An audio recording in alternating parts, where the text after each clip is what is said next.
kompetensi dasar pada pembelajaran matematika kelas 11 adalah menganalisis sifat-sifat determinan dan inverse matrik berordo 2x2 dan 3x3.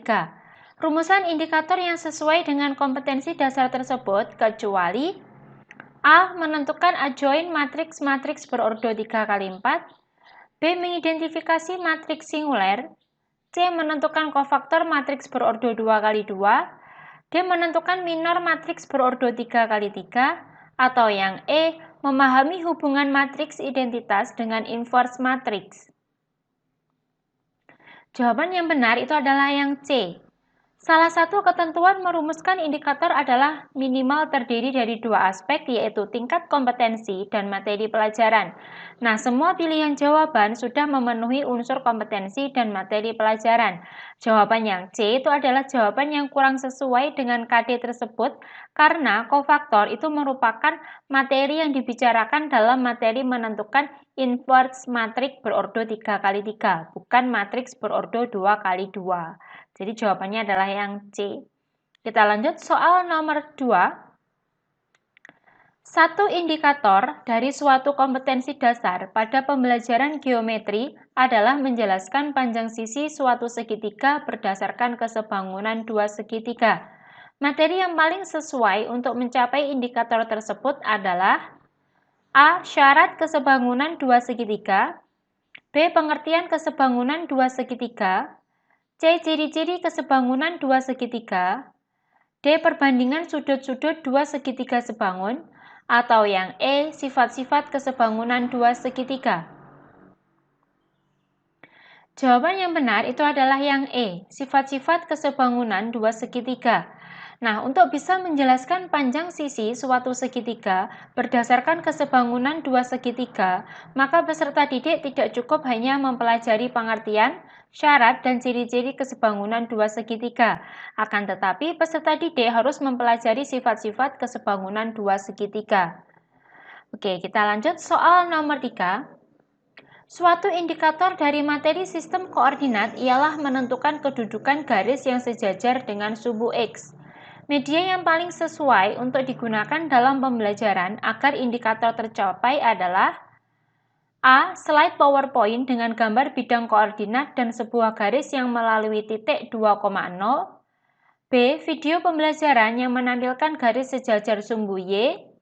C. Papan dengan koordinat dengan paku sebagai titik-titiknya, serta sebuah benang dengan posisi tegak lurus terhadap sumbu Y. D. Lembar kerja terstruktur tentang tempat kedudukan titik pada bidang koordinat. Atau yang E. Kertas manila yang terdapat gambar bidang koordinat serta sebuah garis yang melalui titik 0,5 dan 3,0. Jawaban yang benar itu adalah yang D. Lembar kerja terstruktur tentang tempat kedudukan titik pada bidang koordinat. Sesuai dengan prinsip pembelajaran matematika berdasarkan kurikulum 2013, bahwa pembelajaran itu harus bisa membawa peserta didik untuk mencari tahu tentang sesuatu. Jawaban D adalah jawaban yang paling tepat karena dengan media tersebut, peserta didik diharapkan bisa mencari tentang kedudukan garis yang sejajar dengan sumbu X. Oke, kita lanjut soal nomor 4. Diketahui suatu indikator menghitung panjang garis singgung persekutuan luar dua lingkaran. Soal berikut yang paling tepat untuk mengukur capaian indikator tersebut ialah A. Panjang garis singgung persekutuan luar dua buah lingkaran adalah 12 cm dan jarak dua titik pusat lingkaran tersebut adalah 13 cm.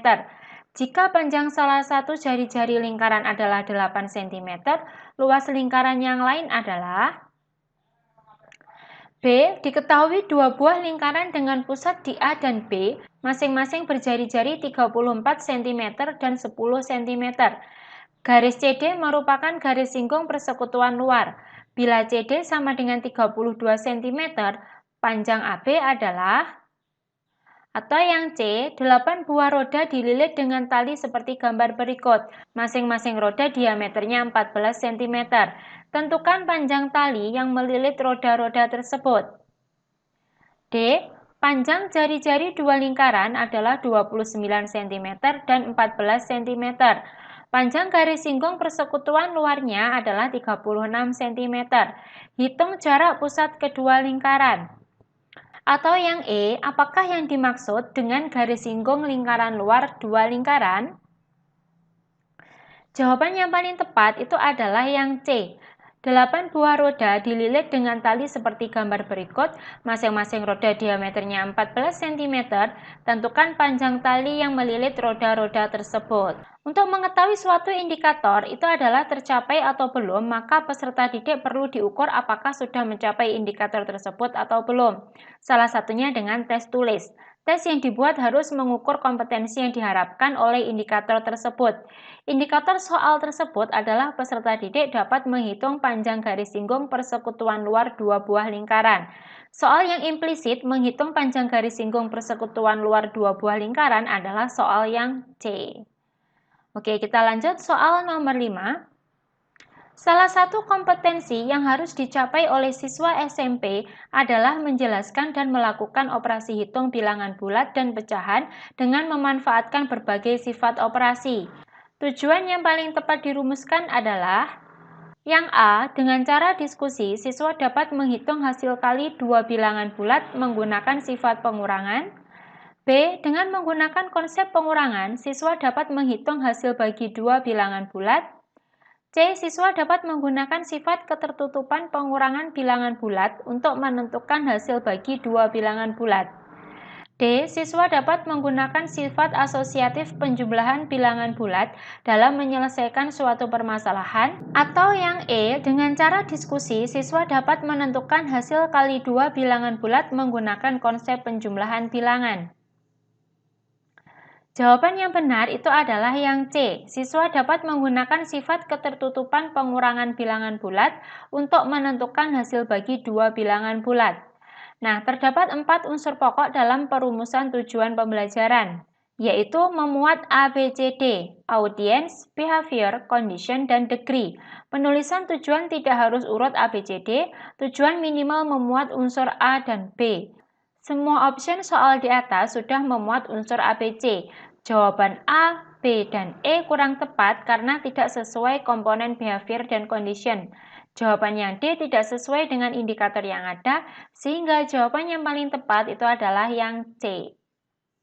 Oke, kita lanjut soal nomor 6. Untuk membelajarkan konsep bentuk aljabar secara berurutan, sebaiknya dimulai dari A. Menginterpretasikan kalimat sehari-hari ke dalam bentuk matematika, mencontohkan bentuk aljabar, mengklasifikasikan bentuk aljabar, menentukan ciri bentuk aljabar, mendefinisikan bentuk aljabar, dan menyelesaikan permasalahan. Yang B. Menginterpretasikan kalimat sehari-hari ke dalam bentuk matematika, mencontohkan bentuk aljabar, mendefinisi bentuk aljabar, mengklasifikasikan bentuk aljabar, menentukan ciri bentuk aljabar, dan menyelesaikan permasalahan. Yang C.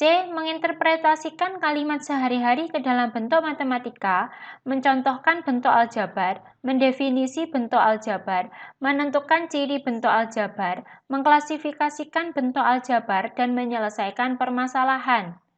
Yang D. Mendefinisi bentuk aljabar, menginterpretasikan kalimat sehari-hari ke dalam bentuk matematika, mencontohkan bentuk aljabar, menentukan ciri bentuk aljabar, mengklasifikasikan bentuk aljabar, dan menyelesaikan permasalahan. Yang E. Mendefinisi bentuk aljabar, mencontohkan bentuk aljabar, menentukan ciri bentuk aljabar, mengklasifikasikan bentuk aljabar, menginterpretasikan kalimat sehari-hari ke dalam bentuk matematika, dan menyelesaikan masalah. Jawaban yang paling tepat itu adalah jawaban yang C. Menginterpretasikan kalimat sehari-hari ke dalam bentuk matematika, mencontohkan bentuk aljabar, mendefinisi bentuk aljabar, menentukan ciri bentuk aljabar, mengklasifikasikan bentuk aljabar, dan yang terakhir menyelesaikan permasalahan.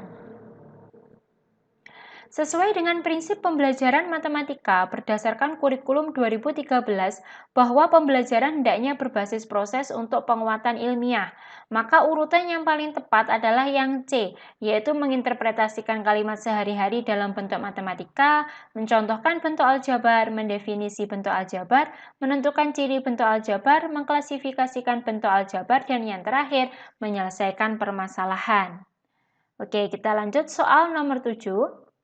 Pada materi bunga, pertumbuhan, dan peluruhan, terdapat urutan materi ialah X, bunga tunggal, Y, pertumbuhan, Z. Pengganti X, Y, dan Z secara berturut-turut untuk melengkapi urutan materi tersebut adalah A. Definisi bunga, bunga majemuk, peluruhan. B. Definisi bunga, peluruhan, bunga majemuk. C. Baris aritmatika, baris geometri, peluruhan. D. Baris aritmatika, baris geometri, bunga majemuk. Atau yang E. Baris aritmatika, baris geometri, peluruhan. Jawaban yang benar adalah yang A, definisi bunga, bunga majemuk, peluruhan. Nah, pada materi bunga, pertumbuhan, dan peluruhan, terdapat urutan materi ialah definisi bunga, bunga tunggal, bunga majemuk, pertumbuhan, dan yang terakhir adalah peluruhan. Oke, kita lanjut soal nomor 8. Diketahui tujuan sebuah pembelajaran ialah melalui penugasan kelompok diharapkan siswa dapat menemukan volume kerucut. Media pembelajaran yang tepat untuk digunakan dalam pembelajaran tersebut ialah A. Kartu masalah yang berisi permasalahan yang berkaitan dengan volume kerucut. B. Tayangan PowerPoint yang berisi rumus volume kerucut dan soal-soal. C. Alat peraga berbentuk kerucut, bola dan pasir. D. Alat peraga berbentuk kerucut, tabung dan pasir. Atau yang E. Alat peraga yang berbentuk kerucut, balok dan pasir. Jawaban yang benar adalah yang D, alat peraga berbentuk kerucut, tabung, dan pasir. Karena tujuan pembelajaran ialah melakukan penugasan kelompok, diharapkan siswa dapat menemukan volume kerucut, maka media yang bisa digunakan adalah alat peraga untuk menemukan volume kerucut berdasarkan volume tabung yang sudah dipelajari. Untuk itu, media yang paling tepat adalah yang D, yaitu alat peraga berbentuk kerucut, tabung, dan pasir. Soal nomor 9. Pada saat memberikan kesempatan pada siswa untuk menanggapi pendapat siswa lain, maka tindakan guru yang paling tepat adalah A. Memberikan siswa berpendapat sesuai keinginan. B. Meminta siswa lain untuk memperhatikan temannya yang berpendapat. C. Memperhatikan pendapat yang diungkapkan. D. Memberikan arahan jika pendapatnya kurang benar. Atau yang E. Jawaban A, B, C, dan D benar. Jawaban yang paling benar itu adalah yang B, meminta siswa lain untuk memperhatikan temannya yang berpendapat. Pada saat memberikan kesempatan kepada siswa untuk menanggapi pendapat siswa lain, maka tindakan guru yang paling tepat adalah jawaban yang B, yaitu meminta siswa untuk memperhatikan temannya yang berpendapat. Oke, soal yang terakhir. Ketika kegiatan tanya jawab di kelas, beberapa siswa di kelas Bu Kevi mengidentifikasi bahwa jajar genjang merupakan anggota dari himpunan trapesium. Langkah awal yang paling tepat dilakukan Bu Kevi untuk merespon hal ini adalah